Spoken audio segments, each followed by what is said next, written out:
Dag sê, in vandag se broodbrokkie gesels ons oor hoe ons God se teenwoordigheid en genade kan raak sien, selfs wanneer die lewe na 'n eindelose rotine van gewone alledaagse take voel.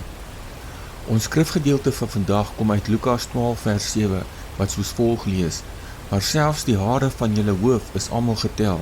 Wees dan nie bevrees nie, julle is meer werd as baie mossies. Soms voel die lewe so gewoon dat ons wonder of God regtig besig is om in ons te werk. Die eindlose wasgoed, die rutine by die werk of die ure in die verkeer kan ons maklik laat voel asof ons geestelike lewe tot stilstand gekom het.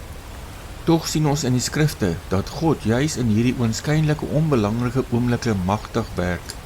Dink aan Dawid wat getrou sy pa se skape opgepas het lank voordat hy Goliat verslaan het. Dit was in daardie ongesiene alledaagse oomblikke waar sy geloof en vertroue in God se instaatstellende krag gebou is. Die gewone dinge is nie bloot agtergrondgeraas nie. Dit is dikwels die plek waar God se sorg jou die heel intiemste ontmoet. In hierdie fase van ons geestelike groei is dit noodsaaklik om te onthou dat dieselfde soewereine aandag wat jou verlossing bewerkstellig het, ook jou roetines, jou wagtye en jou daaglikse slee raak sien. Die wete dat die God van die heelal bewus is van elke haar op jou hoof, nooi jou uit om nie moedeloos te raak nie. Deur tydens die mees basiese take in absolute afhanklikheid van hom te leef, beoefen ons die lewende geloof wat God behaag en wat ons stap vir stap nader aan die beeld van Christus vorm. Hier is 'n praktiese stap vir vandag. Kies vandag net een doodgewone taak, soos om kos te maak, wasgoed te was of werk toe te ry, en verrig dit bewuslik as 'n daad van aanbidding, deur in jou hart te sê: Here, ek doen dit tot U eer. Herinner jouself daaraan dat geen oomblik van jou lewe ongemerk by God verbygaan nie. Laat hierdie wete jou met gemoedsrus vul.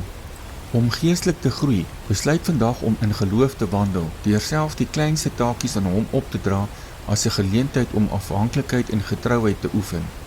Kom ons bid saam. Here Jesus, dankie dat U selfs die fynste besonderhede in die kleinste oomblikke van my lewe raak sien. Versterk asseblief my geloof om U in my alledaagse take raak te sien, om in U sorg te rus en leer my om in volle afhanklikheid van U instaatstellende krag te groei. Amen. Dankie dat jy vandag se broodbrokkie saam met my gedeel het. As jy dieper wil delf in skrifgebaseerde artikels wat fokus op God se wonderlike genade, gaan besoek gerus ons webwerf by dieskrifte.org.